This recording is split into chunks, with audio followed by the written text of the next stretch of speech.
Kami dari mahasiswa S1 Kebidanan Universitas Aisyah Yogyakarta. Perkenalkan, saya Yulia Mutiara, mahasiswa semester 5. Bersama teman saya Della Adelia, mahasiswa Kebidanan semester 5. Di sini saya bersama teman saya akan mewawancarai salah satu dari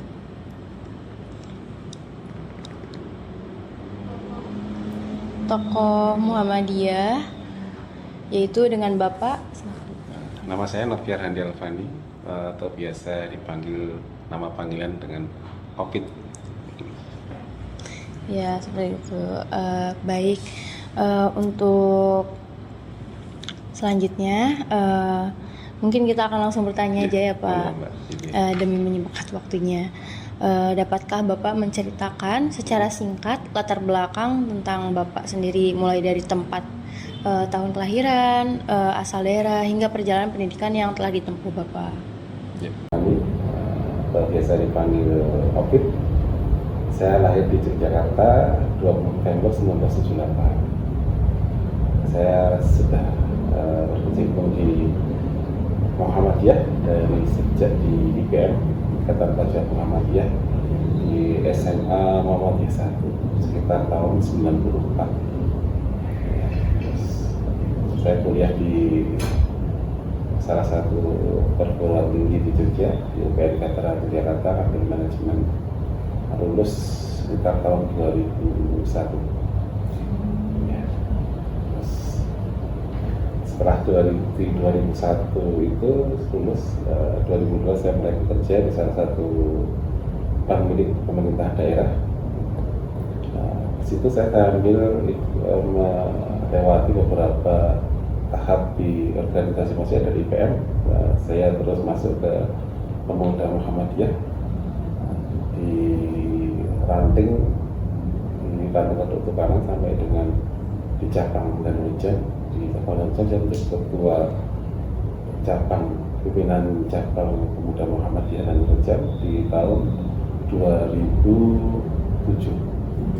Ya, 2009 saya naik lagi ke pimpinan daerah Pemuda Muhammadiyah di Kota Jakarta. Saya menjadi salah satu anggota bidang di situ. Setelah 2009, saya di tahun 2012 saya masuk lagi di salah satu pimpinan daerah Pemuda Muhammadiyah Kota Jakarta menjadi bendahara. Setelah itu, setelah dari Pemuda Muhammadiyah, saya naik lagi di levelnya di tingkat lembaga di pimpinan daerah Muhammadiyah Kota Jakarta, masuk pada waktu itu menjadi wakil ketua LPPK PDM Kota Jakarta di tahun 2018 ya, pada 2017 lupa. Itu saya pindah lagi di wakil sekretaris LHKP dari LPPK. LPPK itu kepanjangannya Lembaga Pembinaan dan Pengawasan Keuangan. Saya pindah, dimasukkan lagi ke lembaga hikmah dan kebijakan publik menjadi wakil sekretaris. Periodenya berganti, saya masuk lagi di manajemen disaster Muhammadiyah, disaster management center atau MDMC. Kalau di bahasa Indonesia dulu LPP, Lembaga Penanggulangan Bencana. Jadi wakil ketua di situ. Sambil saya dimasukkan ke Legislatif Kota Jakarta di Badan Pengurus juga. Terus tahun 2022 ada Musda. Nah, di situ saya terpilih menjadi salah satu pimpinan harian di Badan Kota Jakarta dan diamankan menjadi wakil bendahara sampai sekarang. Iya, mudah. Masya Allah sekali perjalanan Bapaknya dari mulai dari pikiran sampai dari awal keanggotaan sampai sekarang 2022. Iya.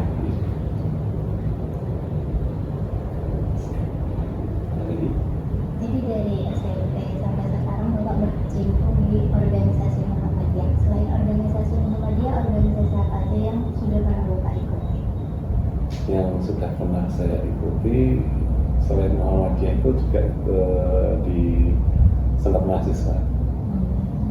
terus untuk lainnya mungkin kalau organisasi kemasyarakatan ya, saya LPMK, PKM di tingkat kelurahan atau di tingkat kecamatan dan desa.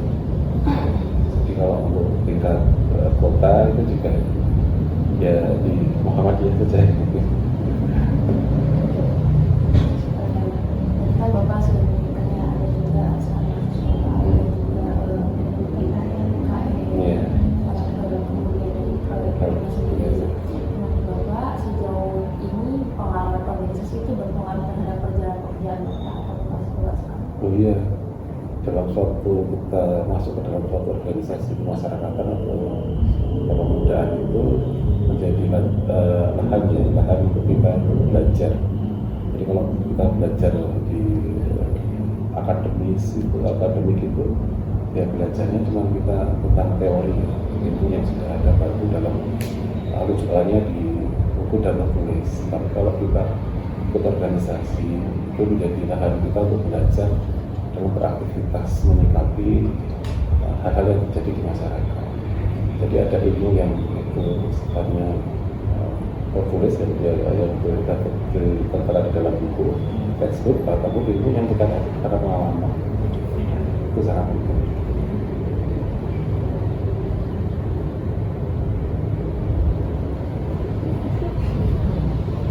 Oke, ada lagi? Masih ada Pak. Ya. Untuk tadi kan Bapak awalnya ikut IPM, terus itu dimulai dari SMP. Untuk SMP-nya itu kelas berapa Pak? Mulainya? Saya mulai dari IPM itu kelas SMA, kelas Oh, SMA. kelas 2 SMA. Mas Bapak. Iya. Itu awalnya Bapak tertarik untuk ikut IPM atau apa yang memotivasi Bapak untuk ikut organisasi sampai saat ini? Ya karena di sekolahan itu di Muhammadiyah ya, selama Muhammadiyah itu dulu tidak ada OSIS, adanya cuma IPM. Nah, jadi kita ikutnya IPM. Iya, tadi tahun 94. Ya dari dulu satu saya di Pemuda Muhammadiyah.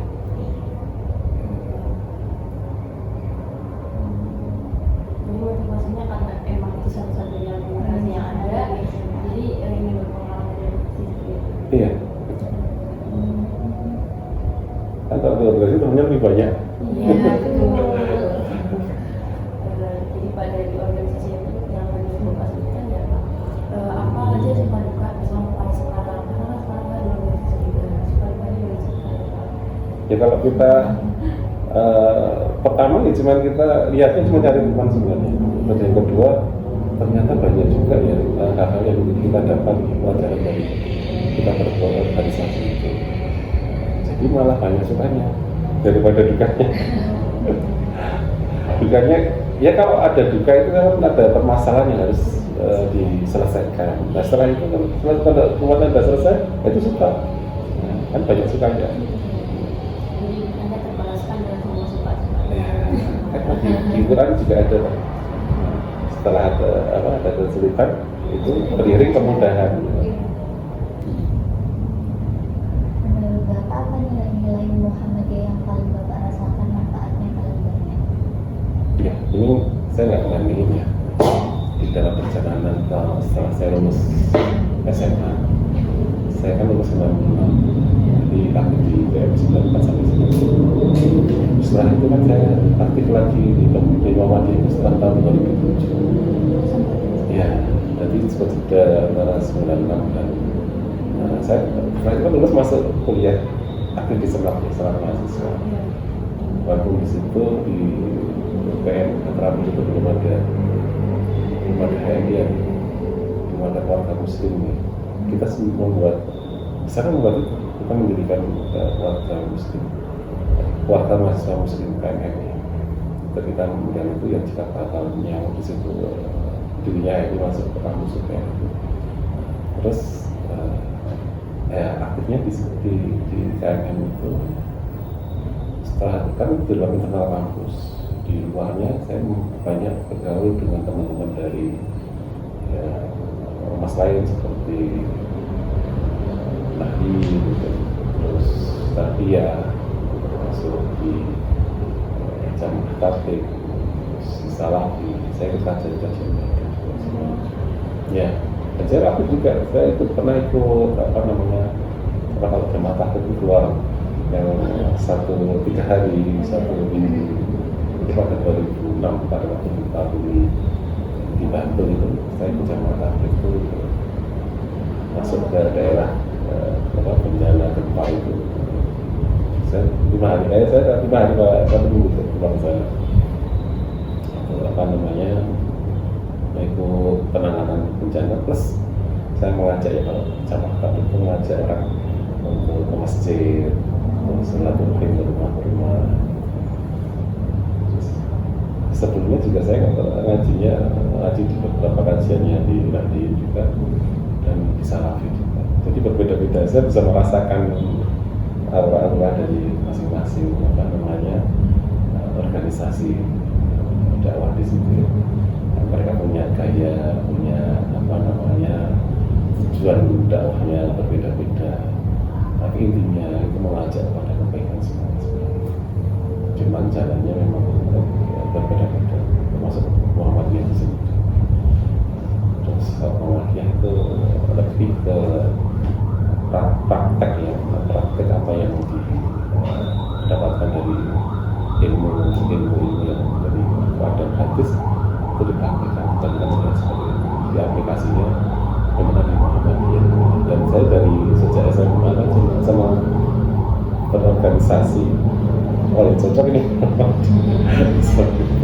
Tapi juga tidak menutup kemungkinan kalau kajian-kajian saya masih mengikuti dari banyak-banyak kajian karena memang ilmu itu tidak terbatas. Karena cuman apa namanya kita di Muhammadiyah aplikasinya di Muhammadiyah. Jadi ada beberapa hal yang mungkin kita apa yang perlu diaplikasikan untuk apa kita beribadah pada Allah dan beribadah pada sama manusia. Itu di Muhammadiyah diterangkan seperti itu. Mana harus dilakukan nanti. Nah, yang dapat dilakukan pendidikan. Di sini lebih enjoy di Muhammadiyah. Jadi apa namanya? Saya banyak menemukan tokoh-tokoh Muhammadiyah itu dengan keikhlasannya dia dalam berjuang.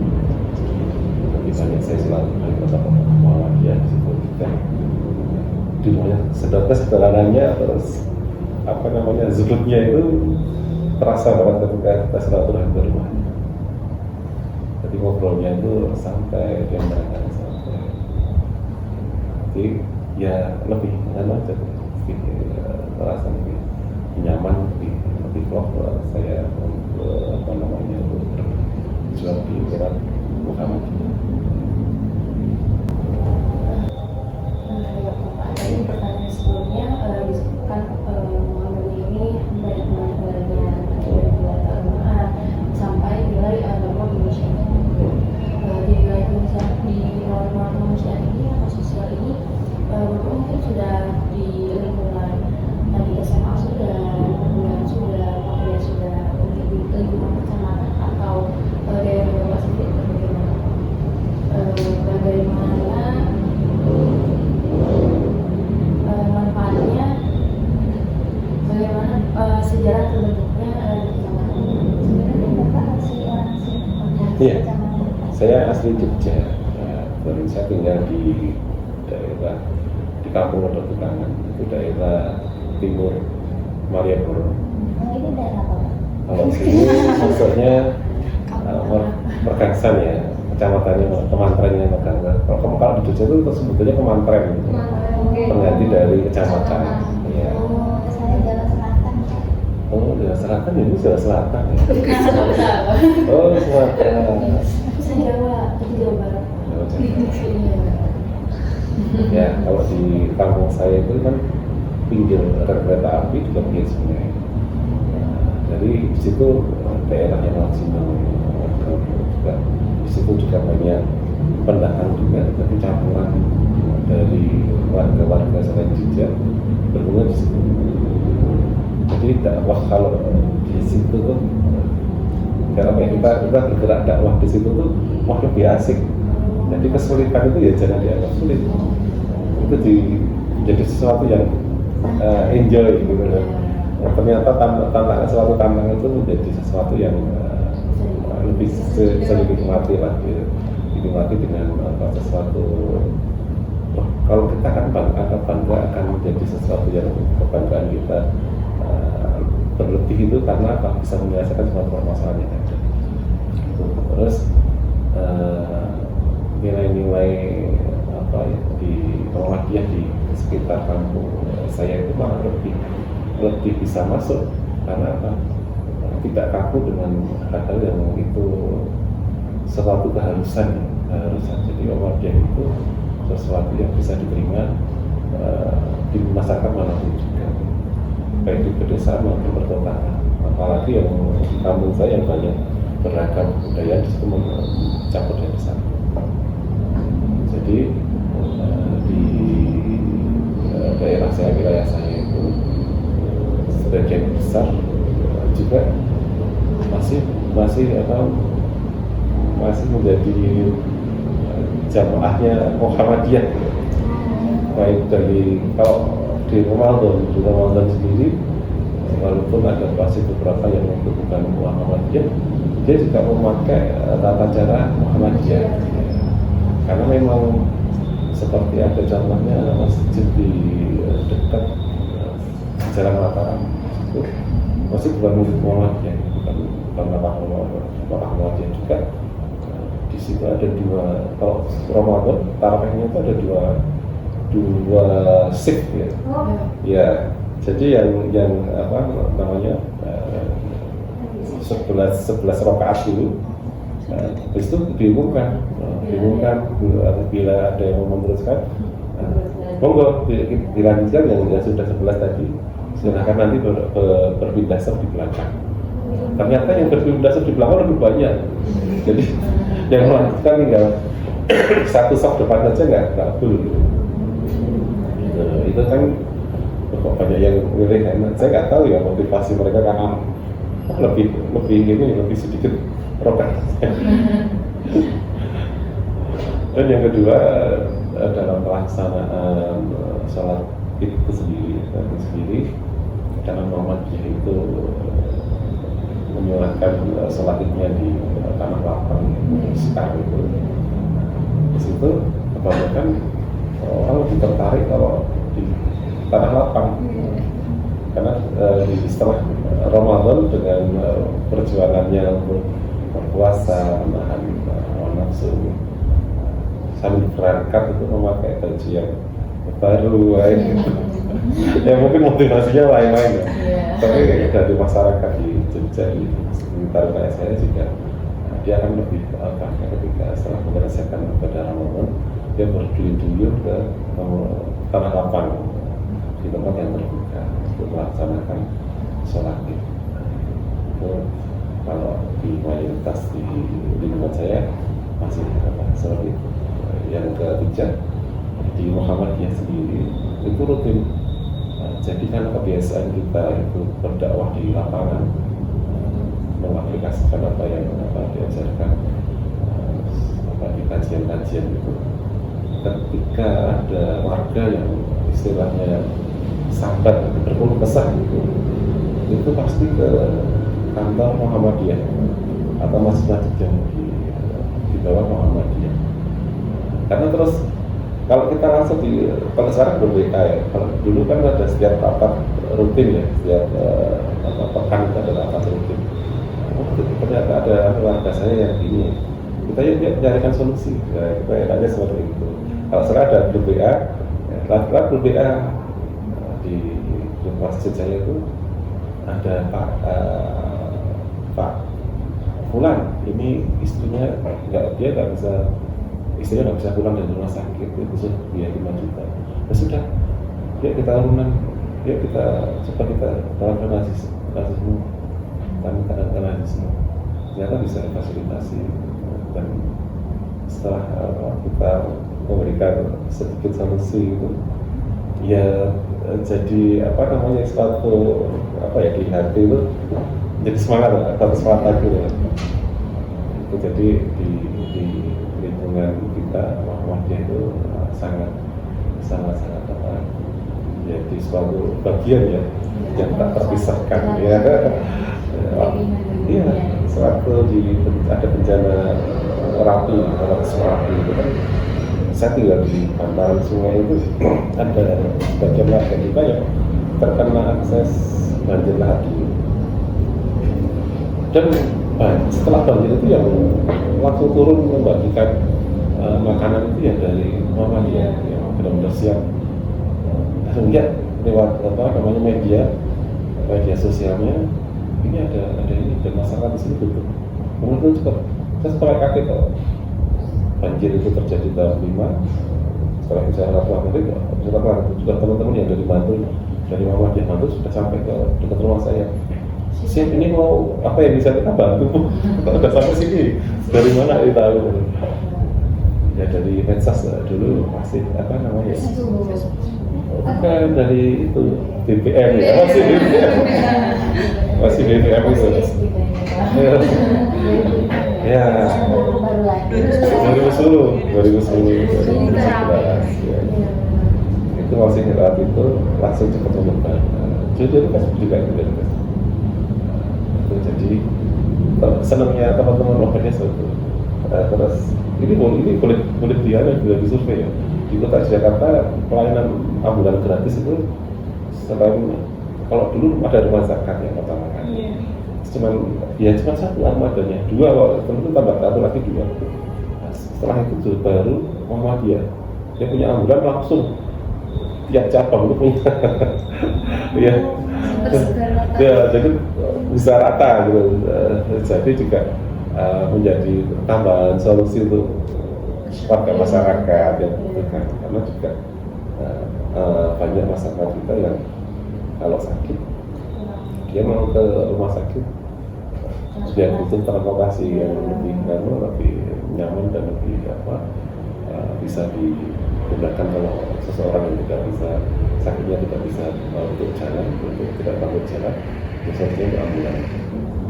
Itu menjadikan solusi tersendiri ya, jadi solusi untuk masyarakat. Banyak lagi ya, termasuk keberadaan Nazmi itu juga sangat membantu. Kayak rutin lah, ya, ada pengadaan beasiswa, ya, terus hitanan gratis, termasuk untuk sembako ya, layanan sembako, bantuan sembako untuk warga-warga yang benar-benar membutuhkan. Lalu apa namanya? Yang menjadi sesuatu yang sudah menjadi akrab bagi masyarakat. Kalau ada ini, udah hubungilah semua.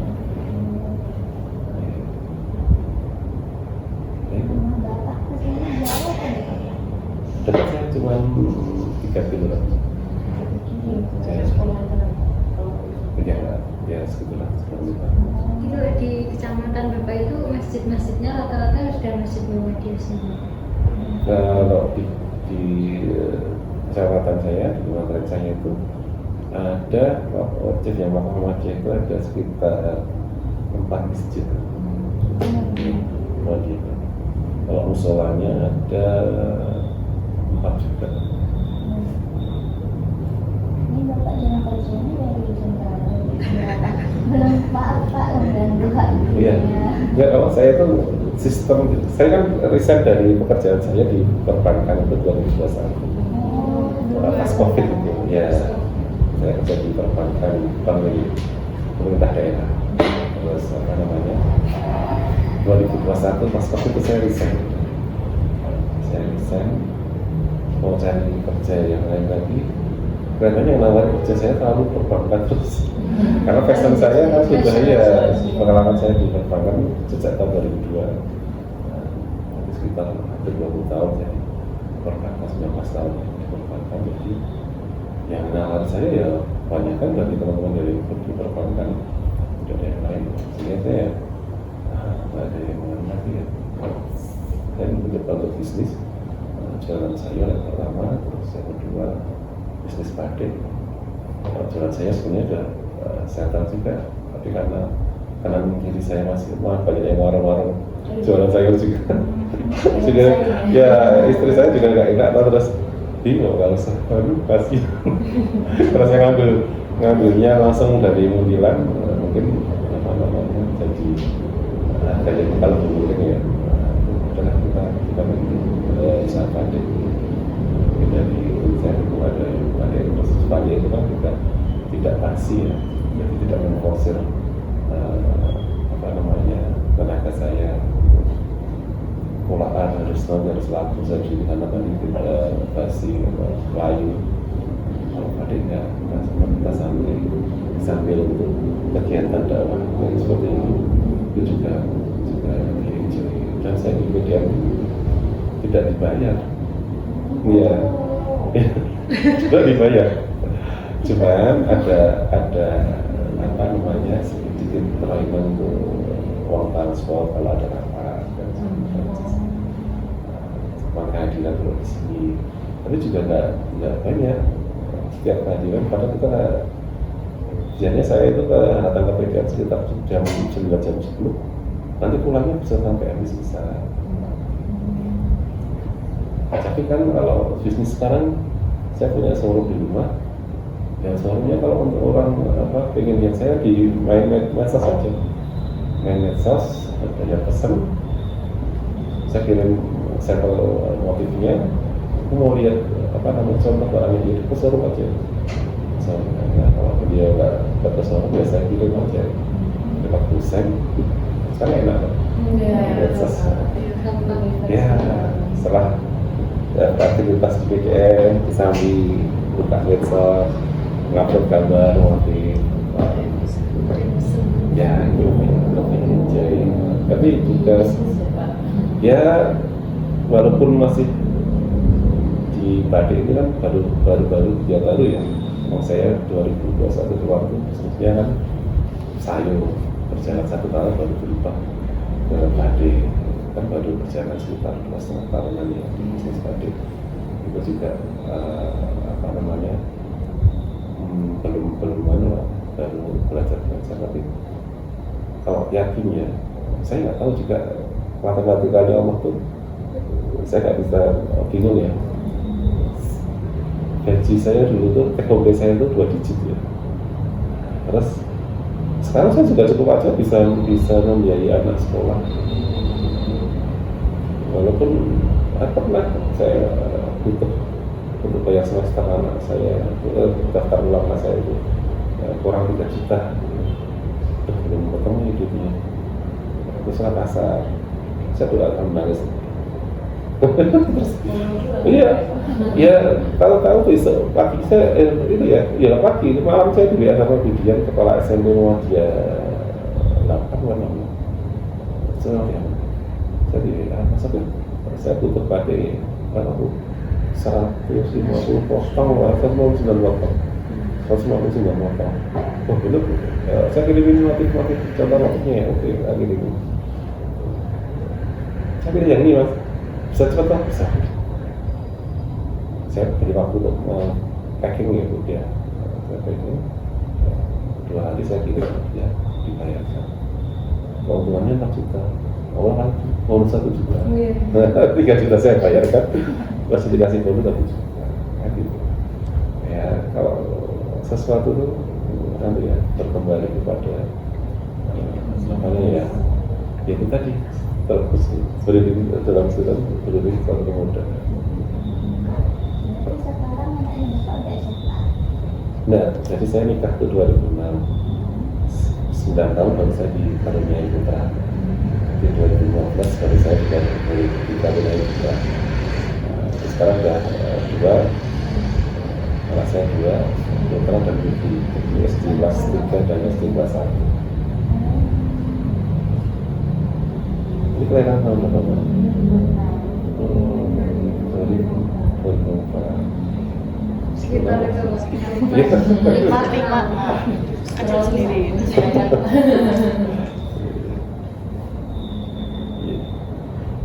Lagi yang ditanyakan?